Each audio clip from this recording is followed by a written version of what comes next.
Hello friends, नमस्कार। आप सभी को नमस्कार, सभी का वेलकम इस क्लास में। You all are welcome to this class. Confirm करें आपका ऑडियो, आपका वीडियो एक्सेसिबल है। Please confirm your audio video is okay. तो जैसे ही आप कंफर्म करेंगे we will be able to start the discussion. कर दीजिए confirm quickly.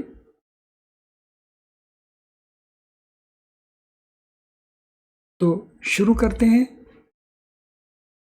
JIB accounts chapter 1 में अकाउंटिंग स्टैंडर्ड्स के जो इम्पोर्टेंट क्वेश्चंस हैं, ये क्वेश्चंस बार बार पूछे जाते हैं, तो इनको अच्छे से अंडरस्टैंड करने की कोशिश करते हैं बाय वे ऑफ क्वेश्चंस। तो चलिए हम शुरू करते हैं। तो this is first question, what is purpose of accounting standard 1। तो अकाउंटिंग स्टैंडर्ड 1 जो है उसका पर्पस क्या है?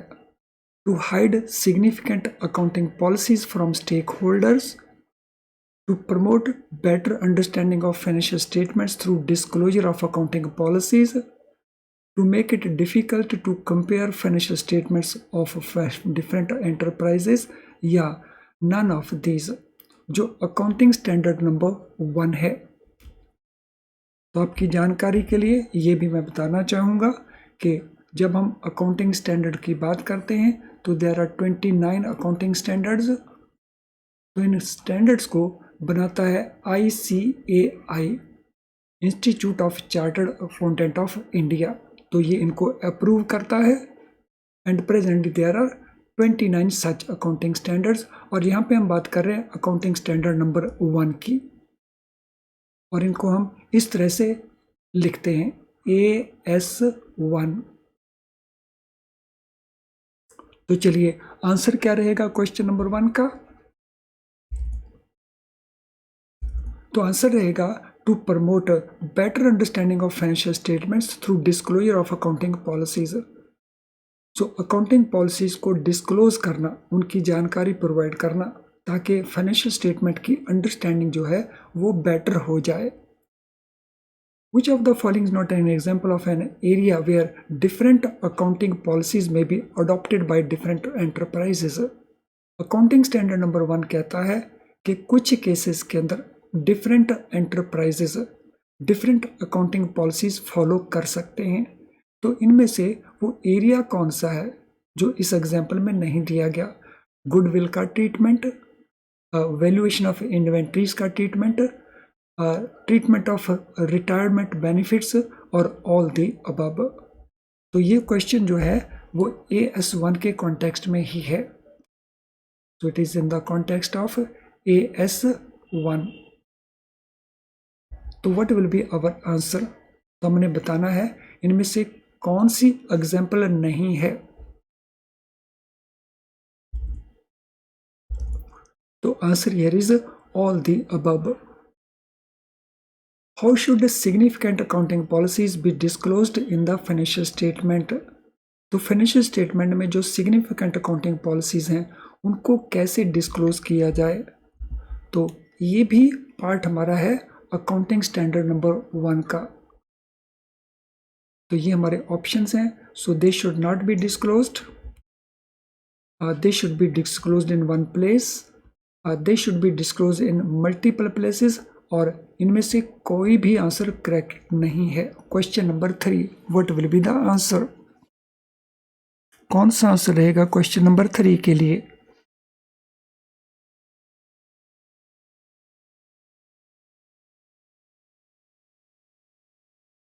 Question number 3, what will be the answer? तो क्वेश्चन नंबर 3 के लिए आंसर रहेगा B. So they should be disclosed at one place, एक जगह के ऊपर इनको डिस्क्लोज करना है। When should a change in accounting policies be disclosed? Accounting policy में जो चेंज होना है उसको कब डिस्क्लोज करना है? According to accounting standard number 1 AS1 के मुताबिक। तो ये हमारे ऑप्शन आंसर्स हैं। Only if it has material effect in the current period, only if it has material effect in a later period, both A and B, या none of these. So accounting policy उसको change अगर आती है तो उसको कब disclose करना है, ये हमारा क्वेश्चन है।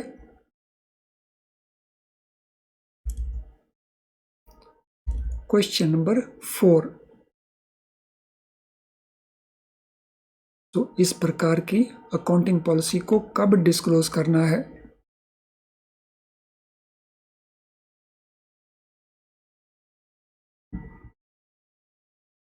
तो इसको रिपोर्ट करना है या डिस्क्लोज करना है जब मटेरियल इफेक्ट हो करंट पीरियड ट्रांजैक्शंस के ऊपर भी और लेटर पीरियड ट्रांजैक्शंस के ऊपर भी। जब इसका मटेरियल इफेक्ट हो तो उस प्रकार की चेंज अगर अकाउंटिंग पॉलिसी में बनती है तो अकाउंटिंग स्टैंडर्ड नंबर 1 के मुताबिक उसको हमें डिस्क्लोज करना है। That has to be disclosed. If fundamental accounting assumptions are followed in the financial statement, is a specific disclosure required? अगर फंडामेंटल अकाउंटिंग एजम्पशंस को फॉलो किया जाए फाइनेंशियल स्टेटमेंट्स के अंदर, तो उस केस में क्या स्पेसिफिक डिस्क्लोजर रिक्वायर्ड है। तो ये फंडामेंटल अकाउंटिंग एजम्पशंस क्या हैं। तो अकाउंटिंग के बारे में कुछ कॉन्सेप्ट्स होते हैं, कुछ प्रिजम्पशंस एजम्पशंस होती हैं जिनको हम कन्वेंशंस कहते हैं। अगर उनको फॉलो किया जाए तो फिर पोजीशन क्या बनती है regarding specific disclosure. Yes, it will still be required. No, it will not be required. It will depend upon accounting assumptions. और इनमें से कोई भी आंसर सही नहीं है। Question number 5।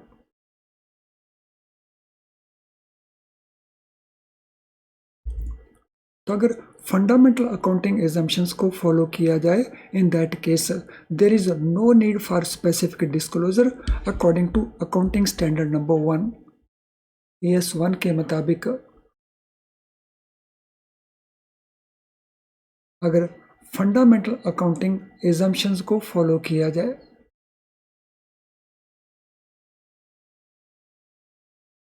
what should be disclosed if a fundamental accounting assumption is not followed? अगर fundamental accounting assumption को फॉलो नहीं किया जाता तो उस केस में क्या डिस्क्लोज करना होगा। The fact that it is not followed, the reason why it is not followed, both A and B and none of the above. तो क्या डिस्क्लोज किया जाएगा अगर फंडामेंटल अकाउंटिंग एग्जाम्पशन को फॉलो नहीं किया जाता। तो हमारा ये क्वेश्चन भी अकाउंटिंग स्टैंडर्ड नंबर 1 को लेकर के है। सो ये फंडामेंटल अकाउंटिंग एग्जाम्पशन जैसे गोइंग कंसर्न का एग्जाम्पशन होता है, गोइंग कंसर्न कॉन्सेप्ट, जैसे कॉस्ट कॉन्सेप्ट होता है। तो ये सारे के सारे फंडामेंटल अकाउंटिंग एजम्पशंस कहलवाते हैं। सो question number 6, what will be the answer. तो आंसर हियर विल बी ए। अगर फैक्ट को फॉलो नहीं किया जाता, what should be disclosed if fundamental accounting assumption is not followed, the fact that it is not followed, the reason why it is not followed। तो यहाँ पे जो appropriate answer बनेगा वो हमारा ए नहीं, ए के साथ बी भी बनेगा। That mean answer C is the most appropriate. तो ये भी बताया जाएगा कि इसको फॉलो नहीं किया गया और ये भी बताया जाएगा कि इसको फॉलो करने के पीछे रीजन क्या है। तो both these aspects will be disclosed. Question number 7. What is purpose of disclosing significant accounting policies in financial statements? Financial statements में significant accounting policies को बताने का पर्पस क्या है। According to accounting standard number 1, to make it difficult to compare financial statement of different enterprises, to promote a better understanding of financial statements, to hide significant accounting policies from stakeholders, और none of the above। तो कौन सा option answer हमारा appropriate लगता है इन terms of accounting standard number 1।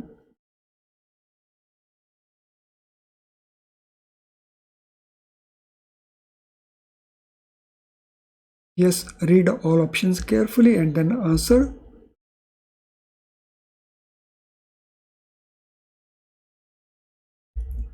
So answer here will be B, to promote better understanding of financial statements। Which entity revised accounting standard number 2 in 2016 for companies following companies accounting standard rules 2006? सो कौन सी वो entity है जिन्होंने accounting standard number 2 को 2006 के अंदर 16 के अंदर revise किया गया और फॉलो किया गया company accounting rules 2006? Ministry of corporate affair government of India, council of Indian chartered accountant association, institute of chartered accountant association of India, both A and B, या इनमें से किसी ने, वो थर्ड पार्टी ने किया?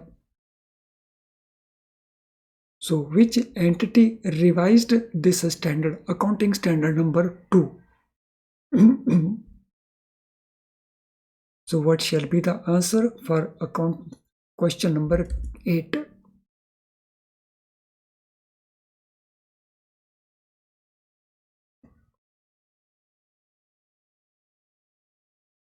सो क्वेश्चन नंबर 8 के लिए हमारा आंसर रहेगा A, ministry of corporate affairs government of India. Although accounting standards को फॉर्मुलेट करता है ICAI, लेकिन यहाँ पे in terms of these rules इसमें जो अमेंडमेंट किया गया 2016 में, तो that was done by MCA, ministry of corporate affairs. When the revised accounting standard number 2 mandatory for entities other than companies? तो अकाउंटिंग स्टैंडर्ड नंबर 2 जो रिवाइज किया गया बाय MCA, तो ये कब मैंडेटरी बना? उन एंटिटीज के लिए जो कंपनीज फॉर्मेट में नहीं होती। 1 अप्रैल 17 से, जून 1881 से, मार्च 30 2016 से, या none of the above. So कब से इसको इंप्लीमेंट किया गया? When it was made mandatory.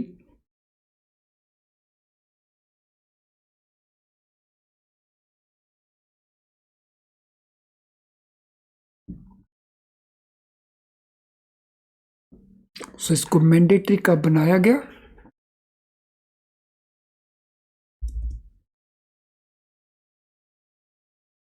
तो answer here will be April 1 2017 से। तो इसको अमेंड किया गया 2016 के अंदर और इसको मैंडेटरी बनाया गया अप्रैल 1 2017 से उन ऑर्गेनाइजेशंस के लिए जो कंपनी फॉर्मेट में ऑर्गेनाइजेशंस नहीं हैं। What is the standard method of valuing inventory according to accounting standard number 2? Accounting standard number 2 के मुताबिक जो स्टैंडर्ड मेथड है इन्वेंट्री को, स्टॉक को वैल्यूएशन करने का, तो वो मेथड क्या है? Net realisable value only, cost only, highest of cost और नेट रियलाइजेबल वैल्यू, और नन ऑफ द अबव। तो यहाँ पे मैं बताना चाहूँगा अकाउंटिंग स्टैंडर्ड नंबर जो 2 है वो इन्वेंट्री वैल्यूएशन से रिलेटेड है, और इन्वेंट्री वैल्यूएशन किसी भी फर्म के प्रॉफिट या लॉस को इम्पैक्ट करता है। तो what is the standard method for valuing inventories according to AS2? तो स्टैंडर्ड मेथड कौन सा है? क्वेश्चन नंबर 2 के लिए आंसर क्या बनेगा?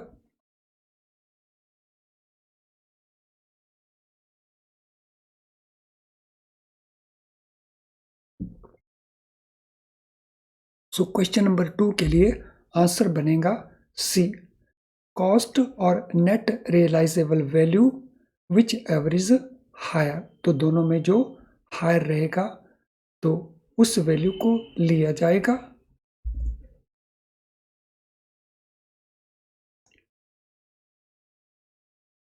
So answer here is C, लेकिन C में लोअर ऑफ कॉस्ट और नेट रियलाइजेबल वैल्यू, यानी दोनों में जो कम होगा, जो दोनों में हायर होगा उसको नहीं लिया जाएगा, तो दोनों में जो कम होगा उस वैल्यू को लिया जाएगा। यानी परचेज कितने में किया और अब हम उसके क्या वैल्यू रियलाइज कर सकते हैं, दोनों में जो कम होगा उसको लिया जाएगा। Which inventory cost measurement techniques are permitted for convenience if they are approximate the actual cost? So, which inventory cost measurement techniques are allowed for convenience purpose अगर वो अप्रॉक्सीमेट हैं एक्चुअल कॉस्ट के, standard cost methods and retail methods, weighted average cost and FIFO method, both A and B, या specific identification method only. तो accounting standard number 2 के मुताबिक जो inventory valuation को रिलेटेड है, तो किस को लिया जाएगा, which inventory cost measurement technique is allowed. Question number 11, so क्या आंसर रहेगा? तो आंसर यहां पे रहेगा A, standard cost method and retail method. तो इस मेथड को यूज किया जा सकेगा अगर अप्रॉक्सीमेटली एक्चुअल कॉस्ट के आसपास वो वैल्यू बनती है, तो that method can be used.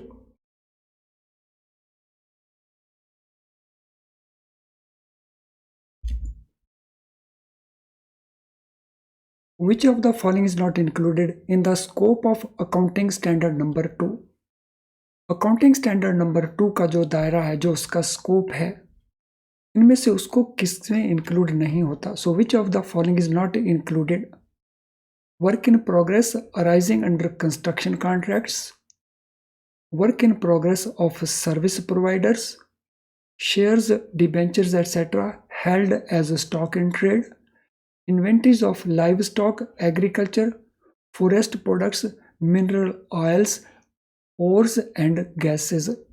तो इनमें से किसको इंक्लूड नहीं किया जाता under scope of accounting standard number 2? तो ऑल ऑप्शंस को रीड करिए केयरफुली एंड देन आंसर देने की कोशिश करें क्वेश्चन नंबर 12 के लिए।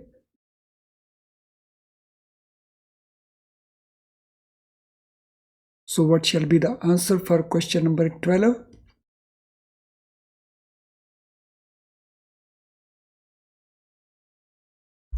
तो answer here will be the inventories relating to livestock. So livestock होता है हम जिनको कहते हैं पशुओं को, एग्रीकल्चर एंड फॉरेस्ट प्रोडक्ट्स को, देन मिनरल ऑयल्स को, ओर्स एंड गैसेस को। Which inventory cost measurement technique is permitted only when goods are not ordinarily interchangeable? जब goods जनरली इंटरचेंजेबल नहीं हो तो कौन सी inventory cost measurement technique permit होती है?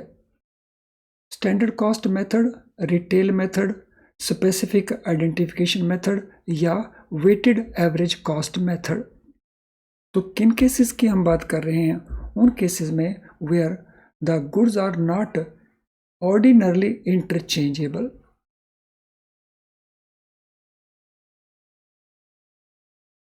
So what will be the answer here? Question number 13.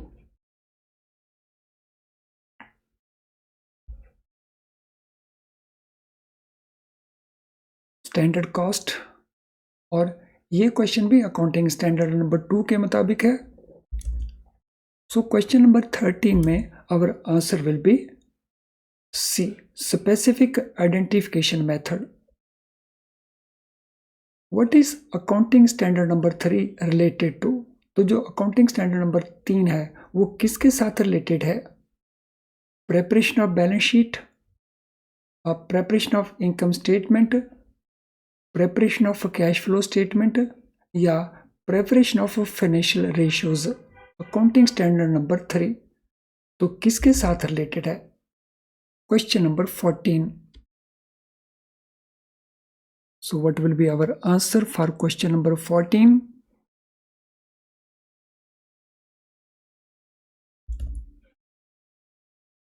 So our answer here will be C, cash flow statement prepare करना। So accounting standard number 3 जो cash flow statement है उसके क्या rules हैं, उसको कैसे प्रिपेयर करना है, all those things are explained here in this number 14 question. What are two methods of reporting cash flows according to accounting standard number 3? दो मेथड्स कौन से हैं कैश फ्लोज को रिपोर्ट करने के? Balance sheet method and income state method, direct method and indirect method, operating method and financial method, investing method and indirect method. तो दो methods कौन कौन से हैं कैश फ्लोज को रिपोर्ट करने के लिए according to accounting standard number 3। तो ये क्वेश्चन भी अकाउंटिंग स्टैंडर्ड नंबर 3 को रिलेट करता है। So what should be answer?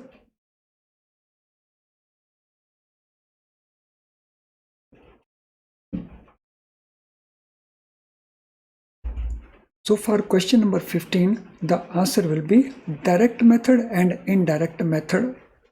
तो दो मेथड्स हैं कैश फ्लो को रिपोर्ट करने के लिए, direct method and indirect method. Friends, जिन स्टूडेंट्स का अभी तक लाइक डिसलाइक कंप्लीट नहीं हुआ है वो क्विकली लाइक डिसलाइक को कंप्लीट कर देंगे सो दैट हम आगे मूव करें। और यहाँ पे मैं रिमाइंड करवाना चाहूँगा सभी स्टूडेंट्स को एक बार फिर से, जैसे जैसे एग्ज़ाम पास में आता है तो हमारी एक एडिशनल रिक्वायरमेंट बन जाती है और वो है क्वेश्चंस की प्रैक्टिस करना। सो क्वेश्चन की प्रैक्टिस करना आपके पास होने के लिए उतना ही इम्पोर्टेंट है जितना कॉन्सेप्ट की क्लैरिटी है।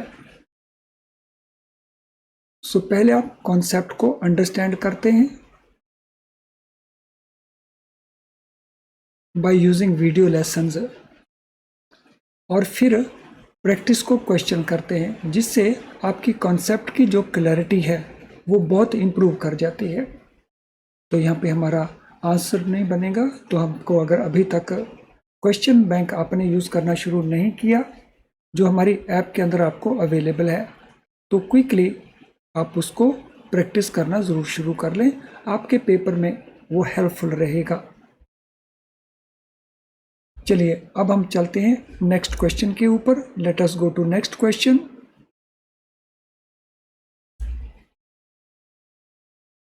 What are components of cash and cash equivalent? According to accounting standard number 3, सो कुछ कंपोनेंट्स हैं कैश और कैश इक्विवेलेंट के। तो हमें बताना है कि इनमें से कौन से कंपोनेंट्स हैं। Long term investment and bank deposits, cash in hand and bank deposits, cash in hand and long term investments and short term investment and bank deposits. तो किनको हम लेंगे cash and cash equivalent according to accounting standard number 3?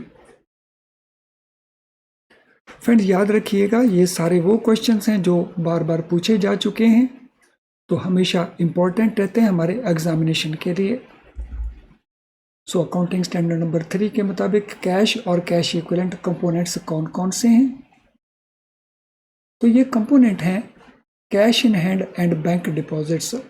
जो firm के पास cash in hand है या जो bank में डिपॉजिट्स पड़े हैं वो माने जाएंगे cash and cash equivalents. What qualifies as a cash equivalent investment? तो किस इन्वेस्टमेंट को हम कैश इक्विवेलेंट इन्वेस्टमेंट मानेंगे? Investment with a maturity period of 5 months, investment with a maturity of 1-2 months, investment with a maturity of 1 year या investment with a maturity of 3 months और less. तो किस investment को treat किया जाएगा cash equivalent यानी cash के बराबर माना जाएगा अकाउंटिंग स्टैंडर्ड नंबर 3 के मुताबिक, according to accounting standard number 3।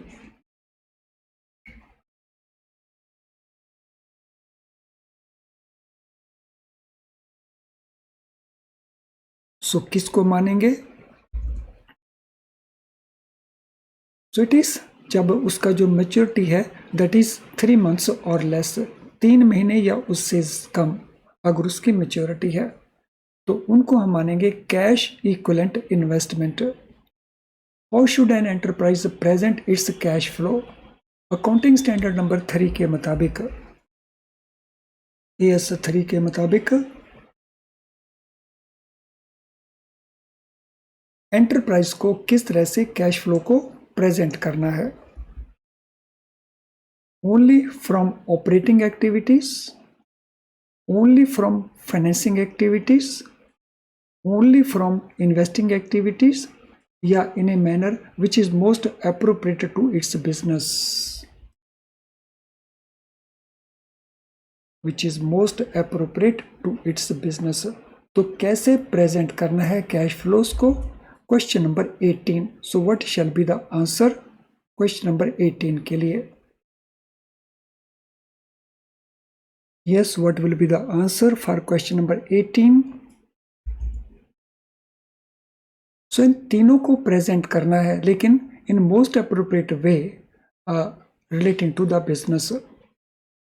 तो ऑपरेटिंग एक्टिविटीज को भी, फाइनेंसिंग एक्टिविटीज को भी, इन्वेस्टिंग एक्टिविटीज को भी, और इनको मोस्ट अप्रोप्रिएट टू बिजनेस उस मैनर में प्रेजेंट करना है. तो आंसर हमारा इसमें डी बनेगा. How many heads should be cash flows be classified according to accounting standard number 3? Accounting standard number 3 के मुताबिक कैश फ्लो को कितने हेड्स में सेग्रीगेट करना है, क्लासीफाई करना है? 2 मैनर्स में, 3 मैनर्स में, 4 मैनर्स में या 5? तो कितने हेड्स में कैश फ्लोज को क्लासीफाई करना है? सो क्लासीफाई करना है हमारे 3 हेड्स में. और 3 हेड्स कौन कौन से हैं? ऑपरेटिंग एक्टिविटी से, फाइनेंसिंग एक्टिविटी से एंड इन्वेस्टिंग एक्टिविटीज के कैश फ्लोज को. How should cash flows associated with the extraordinary items be classified and disclosed according to accounting standard number 3? तो वो कैश फ्लोज जो एक्स्ट्रा ऑर्डिनरी आइटम्स से आते हैं, तो उनका क्लासिफिकेशन और उनका डिस्क्लोजर कैसे करना है? As arising from operating activities, as arising from investment activities, as arising from financial activities, as appropriate and separately disclosed. तो उसको डिस्क्लोज कैसे करना है और उसको क्लासीफाई कैसे करना है? Question number 20. So what shall be the answer?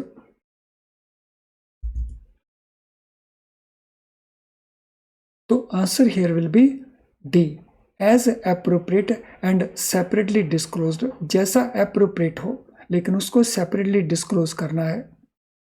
Which accounting standard deal with treatment in financial statements of contingencies and events occurring after balance sheet date? अगर कोई इवेंट या कंटिजेंसी बैलेंस शीट की date के बाद अकर होता है, तो उनको अकाउंटिंग स्टैंडर्ड कौन सा है जिसमें उसको प्रॉपर ट्रीटमेंट दिया जाएगा? AS2, AS3, AS4 या AS5? यानी कौन सा AS है जो फाइनेंशियल स्टेटमेंट की ट्रीटमेंट को क्या देनी है उसको लेकर के है. So it is accounting standard number 4, यानी AS4 किस चीज को रिलेट करता है? Treatment in financial statements about contingencies and events occurring after balance sheet date. Question 22. What are contingencies? किनको कहेंगे contingencies? Events whose outcome will be known only on their occurrence. Events whose outcomes is already known. Events that have no effect on financial statements. Events which occur before the balance sheet date. तो किस event को हम कहेंगे कि वो contingency है? Question number 22.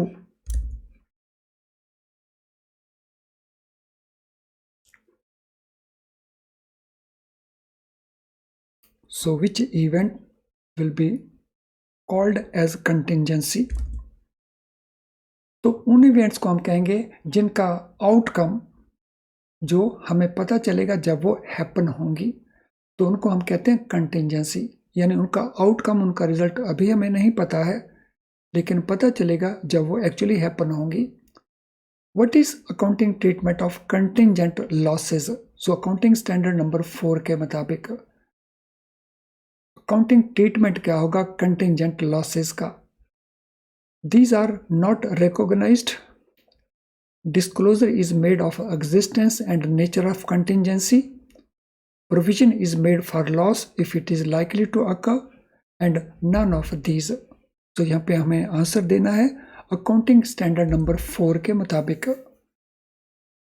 What is accounting treatment of contingent losses?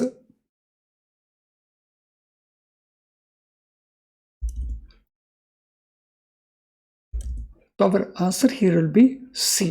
Provision किया जाएगा अगर लगता है कि लॉसेस अकर होंगे तो उसके लिए प्रोविजन किया जाएगा। So that is according to accounting standard number 4। चलिए फ्रेंड्स, आज की क्लास को हम अब वाइंड अप करेंगे, लेकिन वाइंड अप करने से पहले अगर आज के सेशन के साथ रिलेटेड आपका कोई क्वेश्चन है तो आप अपने क्वेश्चन को इस वीडियो के कमेंट बॉक्स में टाइप कर सकते हैं। कमेंट बॉक्स आपको ऑलवेज दिखाई देगा। अगर आपकी कोई जनरल क्वेरी है हमारी प्रोडक्ट्स को लेकर के, हमारी सर्विस को लेकर के, तो आप हमें यहाँ पे ईमेल कर सकते हैं, या हमारी ऐप का जो मैसेज बॉक्स है तो आप वहाँ पे भी अपना मैसेज डाल सकते हो। तो चलिए अब वाइंड अप करते हैं इस सेशन को। Thank you friends, all the best.